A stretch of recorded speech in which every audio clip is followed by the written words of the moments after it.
Now you just don't choose food because of the taste itself, because of the color, or because of the price.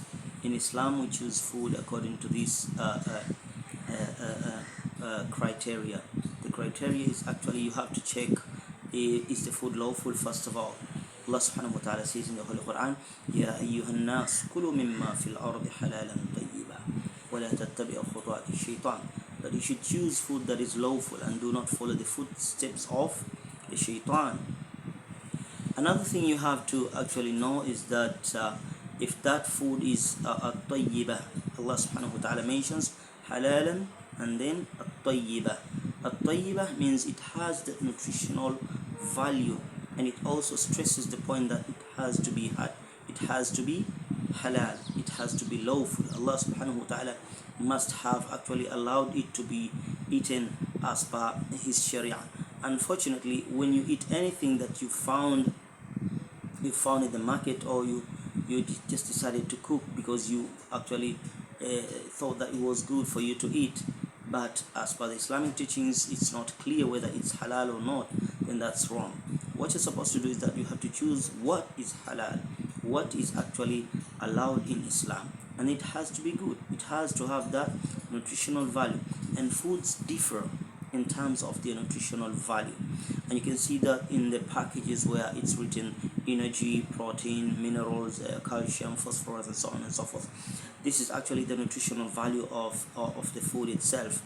And we also find that in Surah Al-Baqarah, where Allah subhanahu wa ta'ala talks about the Bani Israel, where Allah subhanahu wa ta'ala reminds them, وَإِذْ قُلْتُمْ يَا مُوسَى لَن نَّصْبِرَ عَلَى طَعَامٍ وَاحِدٍ فادع لنا ربك يخرج لنا مما تنبت الأرض من بقلها وقثائها وفومها وعدسها وبصلها.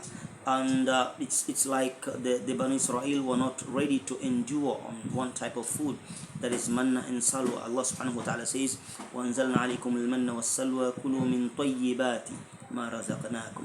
Yes, whatever they were talking about, the cucumbers, the onions, and the pot herbs and so on and so forth, they were halal. But the manna and salwa, Allah subhanahu wa ta'ala said, كُلُوا مِن طَيِّبَاتِ مَا رَزَقْنَاكُم. This is better. And when they actually insisted that, talk to you, Lord, that He may give us what we want, right? Allah subhanahu wa ta'ala was angry with these things, and He said, أَتَسْتَبْدِلُونَ الَّذِي هُوَ أَدْنَى بِالَّذِي هُوَ خَيْرٌ. Would you exchange something that is good, better, for something that is even inferior? This is a superior type of a food, manna and salwa. It comes from Allah subhanahu wa ta'ala. Allah knows what is best for you.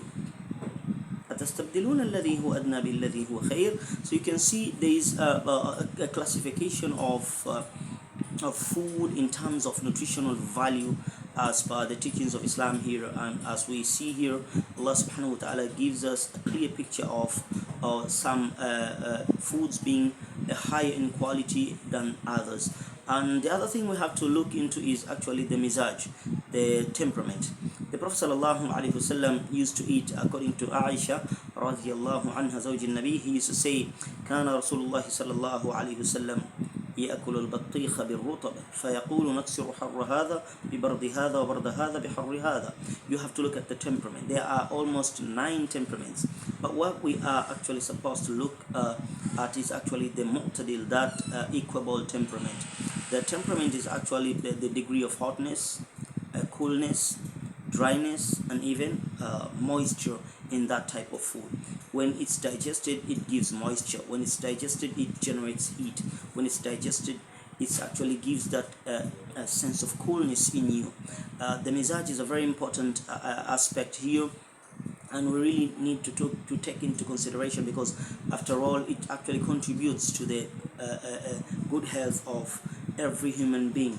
And the word mizaj has been mentioned in Surah Al-Insan, where Allah subhanahu wa ta'ala says, وَيُسْقَوْنَ فِيهَا كَأْسًا كَانَ مِزَاجُهَا زَنْجَبِيلًا. So the name mizaj is not new to us. It's something that we really have to actually put into consideration when we actually try to choose any food for ourselves. Another thing is that the season really is that food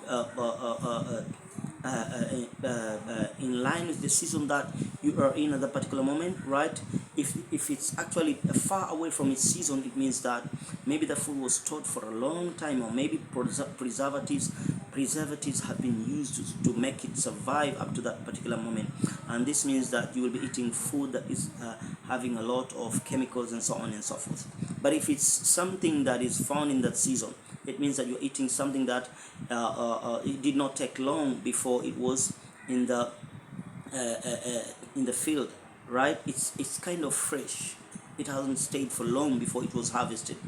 That means you are taking something that it still has its nutrients intact before there are any processes that have been done, the addition of some issues on here and there and so on and so forth. Another thing is that you have to look at the age. Not every food is suitable for every particular human being. Some foods are suitable for children and better for kids, and some are good for the middle-aged, and some are good for the old age. And this is actually evident when we actually restrict the infants to a mother's milk, because it's the only food they can eat at that particular moment, and it's the best thing that they can actually ingest into their bodies for their nourishment so far. And another thing is that when you want to choose your food, you also look at the weather condition. If you take very very cold drinks, right, or things that will generate heat in your body, things that will not generate heat will bring about the coolness in your body, yet there is a lot of coldness around in your surrounding. Then you are creating an environment whereby you might be having a lot of flame, that is balgham. You might be having a lot of mucus in your breathing system, and this might result into you developing breathing problems and so on and so forth. Another thing is that all these things are very important. You have to put into consideration, and that is actually how we choose food as far as traditional healing is concerned and the teachings of Islam are concerned. Thank you so much, and please stay with us. Don't forget to subscribe, and also share, and also like, and also put down your comment over there. Drop your comment there so that we can be able to actually give you more good things, so that we can give you more good things, more of our good things that we have as far as traditional healing is concerned. Thank you so much.